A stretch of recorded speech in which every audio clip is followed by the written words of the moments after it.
Hello বন্ধুরা, আমার fun gardening and creative art world চ্যানেলে আপনাদেরকে স্বাগত। আজকে আমি আপনাদের সাথে শেয়ার করছি, এই যে দেখুন, এইটা একটা প্লান্ট, এটা একটা ক্রিপার প্লান্ট। এটার নাম হচ্ছে ট্রাম্পেট ক্রিপার বলে, আর এটাকে টেকোমাও বলে, টেকোমা ভাইন বলে। তো এটা একটা ক্রিপার, এটা মানে বেয়ে বেয়ে ওঠে, লতানে গাছ। তো এটা রিপোর্টিং করা হচ্ছে। আর এটা একদম একটা পটে ছিল, সেটা রুট বাউন্ড হয়ে গেছিলো, আর মাটিটা খুব শক্ত ছিল, সেই জন্য এটার একটু পটিং মিক্সটা চেঞ্জ করে বসানো হচ্ছে। তো কিছুদিন আগে এই গাছটার আমি প্রুনিং করেছিলাম, খুব লম্বা হয়ে এটা বেয়ে বেয়ে একদম ওপরে ওঠে, সেই জন্য এটাকে একটু প্রুনিং করেছিলাম, কিছু কিছু পাতা শুকিয়ে যাচ্ছিল, তো প্রুনিং করেছিলাম। তারপর এখন এটাকে একটু রিপোর্টিং করা হচ্ছে। তো রিপোর্টিং করার জন্য এটাকে পটিং মিক্স নেওয়া হয়েছে, 1 ভাগ মাটি, 1 ভাগ বালি, 1 ভাগ কম্পোস্ট, আর 1 ভাগ কোকোপিট। তো এই গাছটা কিন্তু সম্পূর্ণভাবে আউটডোর প্লান্ট, এটাকে ইনডোরে কিন্তু রাখা যাবে না, একদম ভীষণভাবে সান লাভিং, প্রচন্ড সূর্যের আলো এর প্রয়োজন। তো এটাকে এমন জায়গায় রাখুন যেখানে এ সারাদিন সূর্যের আলো পেলে কিন্তু এর পক্ষে ভালো। আর তাছাড়া একে এমন জায়গায় রাখুন মানে লতিয়ে উঠবে, একটু গেটের সাইডে লাগালে ভালো লাগে, বা কোনো কর্নারে, কিন্তু সূর্যের আলোটা পর্যাপ্ত পরিমাণে পেতে হবে, তবেই এটার ফুল হবে। আর এটা সামার মানে গ্রোয়িং, গরমকালে এর খুব সুন্দর ফুল হয়, ফুলগুলো একটু ঘন্টার মতন ঝুলে ঝুলে থাকে।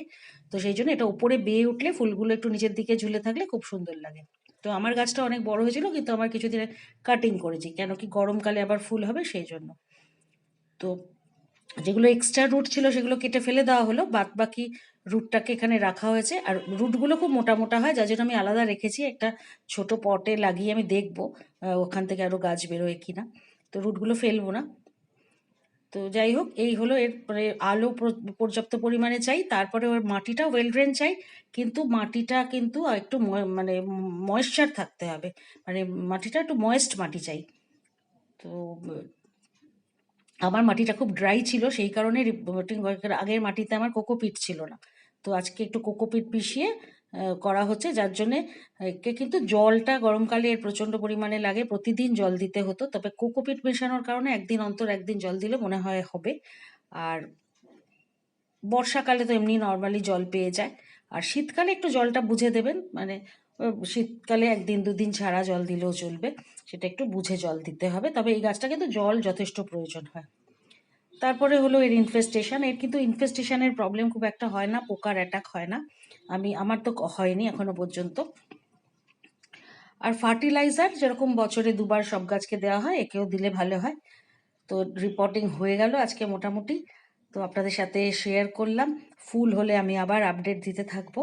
তো আজকে এই পর্যন্ত, আপনারা সবাই ভালো থাকবেন, নেক্সট ভিডিওতে আবার দেখা হবে। আমার ভিডিওটা পুরো দেখার জন্য অনেক ধন্যবাদ, আর আমার চ্যানেলটা যদি ভালো লাগে তাহলে প্লিজ লাইক দেবেন আর সাবস্ক্রাইব করবেন।